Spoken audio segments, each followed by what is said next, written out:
Assalamu alaikum, welcome back. We're going to continue reading the book al-Ajwabah al-Jaliyah fi al-Ahkam al-Hanbaliya, or the clear answer in Hanbali Rulings by Shaykh Musa bin Issa al-Qaddoomi rahimahullah. This is lesson 34, the prayer of the two Eids. Let us begin. Bismillahir Rahmanir Rahim. Alhamdulillahi Rabbil Alameen. وصلى الله وسلم على سيدنا محمد وعلى آله وصحبه أجمعين. لا علم لنا إلا ما علمتنا إنك أنت العليم الحكيم. اللهم انفعنا بما علمتنا وعلمنا بما ينفعنا وزدنا علما يا رب العالمين. قال المؤلف رحمه الله نفع الله به وبعلومه وعلوم مشايخنا في الدارين آمين. The author, may Allah have mercy on him, says 75. What is the ruling of the two Eid salats or prayers? What are their prerequisites? What are their timings? And a quick reminder, we are on page 97 of the Sheikh Khalid Shah translation. Before we answer the questions of the author, just to quickly explain the word Eid. It's coming from the Arabic root Aada, which means to come back or to repeat, because these are celebrations that are just coming annually according to the lunar calendar. So the author, he answers his question where he says, both Eid salats or prayers are fard kifaya. Its prerequisites are the same as Jum'ah in terms of the type of area and number of people required, except for the two khutbahs or speeches, which are sunnah. Their timings are from the rising of the sun, when it appears, the length, and extends. Oh, sorry, I think this English maybe has an error here. So when the sun is at a spear's length high and extends until just before midday. It has no adhan or iqama, but the announcement, as-salatu jami'ah, can be made 3 times. So this is an act of worship that is fard kifaya. And fard kifaya refers to a communal obligation, and this is opposed to fard ain, or the personal or individual obligation. And a-Taghlabi mentions here, and I think most of the points we're going to be extracting today are going to be coming from a-Taghlabi's Sharh, as always. He says that in the case that the people of a country, if they agree to abandon the Eid prayer, the Imam may fight them, because this is one of the sha'ar or the signs of al-Islam that need to be those apparent signs. Now the translator here has translated under the conditions where he said it's the same as Jum'ah in terms of the type of area and number of people required. I'm not sure type of area is the best translation of this. I think he means as far as in terms of having that number of people from that certain place, and Allah knows best. But actually, if we talk about literally the type of area or the place where the Eid prayer should be performed, it is a sunnah that it is performed in an outdoor open space. And there are a few exceptions here, that this open space should be nearby than just going again to the urf or customary terminologies and understandings. So it should be customarily understood as in a nearby place. if you have that type of place available, it is disliked to pray the Eid in a mosque or jami'. It's permissible but disliked, with the exception being in Mecca. And like I said, unless there's some type of, one has the excuse, we go with the ruling of disliked to pray it in the indoors, meaning like a masjid or jami'. Also important to note with regard to the sunnahs that are associated to it, there are in fact no sunnah prayers associated with the Eid prayer, and it would be disliked to perform the sunnah prayers along with it, meaning like the units of 2 rak'ah prayer. But when we say disliked, we're talking about in the place that the Eid prayer itself is being performed. Now one can still perform these nafil prayers if one is, if they leave that place of the Eid prayer, as in just ultimately leave it, or if they depart the place and then come back. But at the place of the Eid prayer, there is no associated sunnah that should be prayed. And praying any type of sunnah there is disliked. Sunnah meaning the nafila prayers. So regarding its time, sometimes different terminology is used here. We can see our author, rahimahullah, he talks about the sun being at a spear's length high. If we look at the text Daleel a-Talib by al-Imam Mar'i al-Karmi, he is talking about that its time is from the time of the duha prayer, which is the start of the time where prayer is no longer prohibited after the sun starts to rise, and that would go up until the zawal, when the sun is straight up above. And in the case where people may not know that it's Eid, and then the day of Eid they discover it is Eid, and they discover this after the zawal, so after the sun is moving from its highest point above, they can pray the Eid the next day as a qada or as a makeup. And then people who will be followers in the prayer, it is sunnah for them to make the takbirs from the start of that Eid prayer time up until the Eid prayer itself is established. It's likewise if one is the imam, that he comes a bit late to the Eid prayer, he should come at the time of the Eid prayer. And that's why you may notice oftentimes the imam, it seems like he's coming late.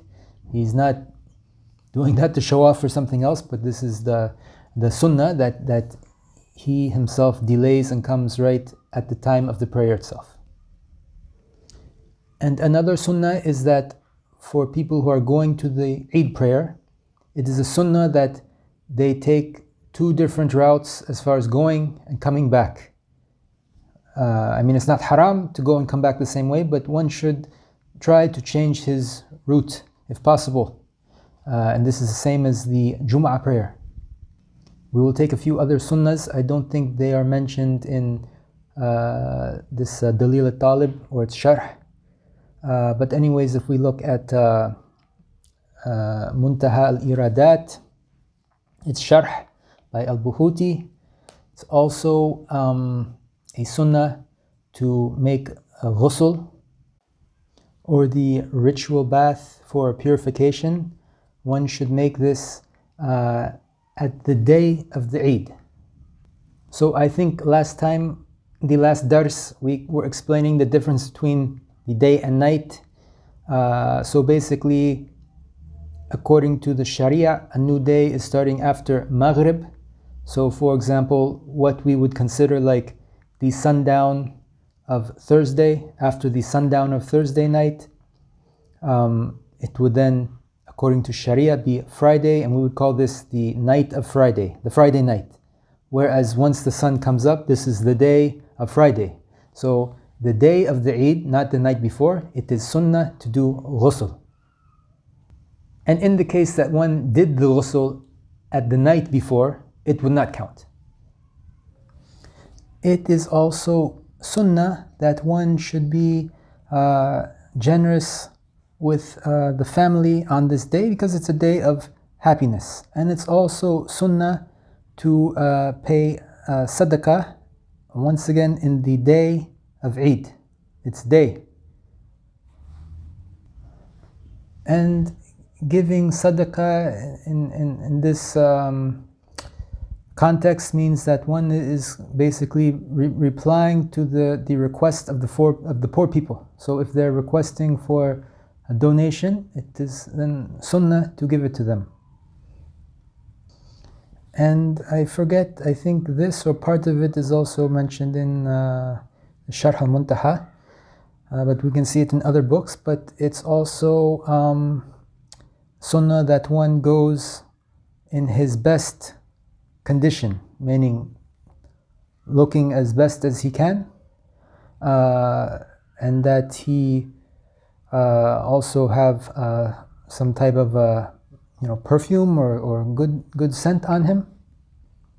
And this is just like what has been mentioned about the Jum'ah prayer.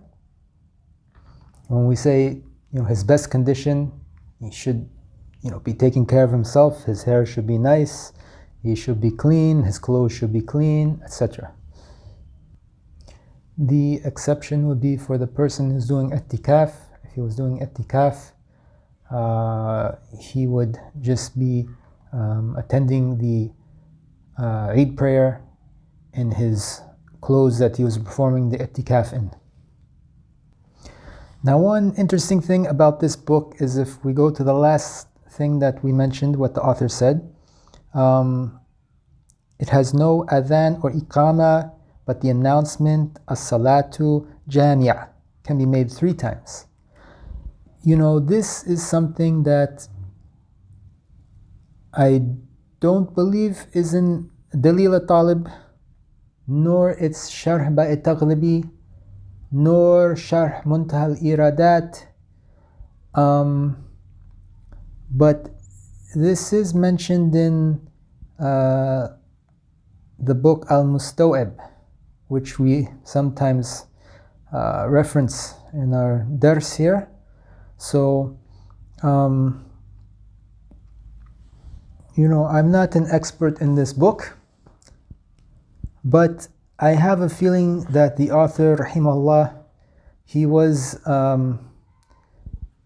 influenced by al-Mustaw'ib, because it's not the first time that he's added something that's not in Daleel a-Talib. And we were saying this book is basically a summary of Daleel a-Talib, although it's not really the perfect kind of summary, because we see sometimes he's changing the order of things, which we'll even see, I think, in the next bab or chapter here.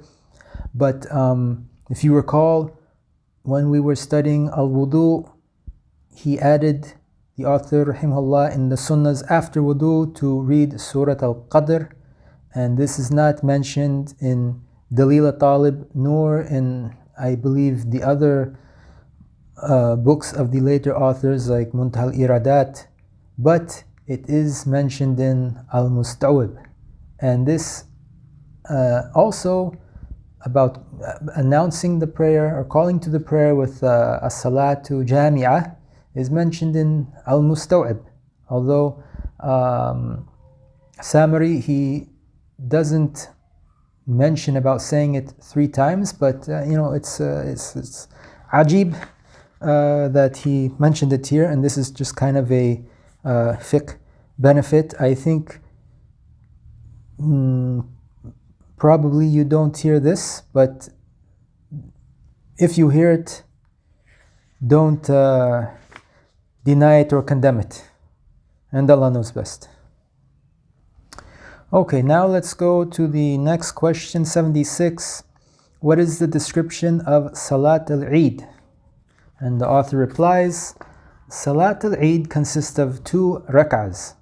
In the first rak'ah, after the opening takbir and opening dua, i.e. before at-ta'awudh, seeking refuge in Allah, there are 6 takbirs. In the second rak'ah, when one gets up from sujood and before beginning reciting, there are 5 takbirs. The hands are raised with every takbir, and in between takbirs, the following is said: Allahu Akbar kabira, walhamdulillahi kathira, wa subhanallahi bukratan wa asila. And then there's, I think, a mistake here in the Arabic that's written under the English part. If you have the translation that I have, the Arabic looks correct, but there's an extra Allah here. So ignore that Allah. Wa sallallahu ala Sayyidina Muhammad al-Nabi al-Ummi wa ala alihi wa sahbihi wa sallam tasliman kathira. So Allah is the most great. Much praise be to Allah and glory be to Allah at the beginning and end of the day, and confer blessings upon our Master Muhammad, the unlettered Prophet, his followers and companions, and confer abundant salutations. When one says ta'awud, then audibly recites Fatiha, Surah al-Fatiha, and Surah al-Ala in the first rak'ah, and in the second rak'ah, Surah Ghashiyah is recited. After the Imam says Salam, he delivers both khutbahs like the khutbahs of Jum'ah with the same ruling of Jum'ah khutbah. However, he starts the first khutbah with 9 takbirs, saying Allahu Akbar, and the second khutbah with 7 takbirs. However, if Eid Salah is prayed like a nafil prayer, i.e. no additional takbirs, then it will be valid. So this is, I think, a pretty straightforward description of the prayer. I think the thing to keep attention of here is that when we do the takbirs, so just to repeat this, after the opening takbir and the opening dua, the dua for opening the prayer, which is a sunnah, before we do at-ta'awud, a'udhu billahi minash shaitanir rajim, this is the time for the 6 takbirs. Now, this is always confusing people when putting the numbers together. So actually, if it's easier to understand, just think there are 7 takbirs in the first rak'ah, but you're doing the opening takbir like you would for any prayer, and then after you do that opening dua, you're doing the 6 takbirs. Then in the next rak'ah, again you're getting up from sujood, which means you're doing a takbir, because this is in the movement of the prayer, this is when you do the takbir. Then you're doing the 5 takbirs, which means it's a total 6. So you're 7 and 6. The second rak'ah is a bit easier because you don't have opening dua, you don't have a ta'awud. But just try to get the timing. And as I said, if you're getting confused, there's 1 takbir and then 6 takbir, just think it's 7 and 6. 7 and 6, okay? Now, a good quick benefit we can get from Sharh al-Taghlabi is that it is sunnah for the person who has missed the prayer, meaning the Eid prayer with the Imam, that he make it up in the day of the Eid prayer, according to its form. I mean, the same way that we've described, you would do even if you're, like by yourself at home. And you would even do this if it's after the zawal, or after the sun has moved from its highest point in the day. It's not that like you've missed the Eid prayer, like maybe you slept in or whatever, and then it's like they prayed Eid at 7 o'clock a.m. Now it's 10 a.m.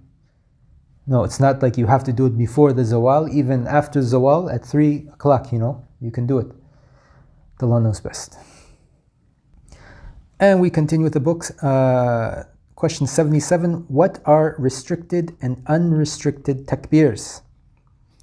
The author replies, it is sunnah to do general takbirs audibly on the nights preceding Eids until the end of the khutbahs and in all the 10 days of Dhul Hijjah, which is like the Hajj season. Specific takbirs are from the Fajr of the day of Arafah until the last Asr of the days of Tashriq, which is 11 to 13 of Dhul Hijjah. Once again, we're talking about the timing associated with Hajj. And every Salah prayed in Jama'ah. Its form is Allahu Akbar, Allahu Akbar, La ilaha illallah, Allahu Akbar, Allahu Akbar, Walillahil hamd. So Allah is the greatest, Allah is the greatest. There is none worthy of worship except for Allah, and Allah is the greatest, Allah is the greatest, and to Him belongs all praises. Now there is an important point. I remember Shaykhana Dr. Mustafa, he was mentioning this. When we talk about the specific takbirs that are occurring, as the book says, from the Fajr of the day of Arafah until the last Asr of the days of Tashriq. This is for someone who's not performing the Hajj. Okay? There's a slightly different ruling if you are performing the Hajj. So if you're in the Hajj, you would start these takbirs from after the Dhuhr, the Salat of Dhuhr prayer, the day of Eid, also known as Yawm al-Nahr. And regarding these takbirs, the one that we've mentioned is according to the hadith of Jabir and Ali radiallahu anhu. He was using it. Ibn Mundhir, he's also reported this from Umar radiallahu anhu. And Imam Ahmed said that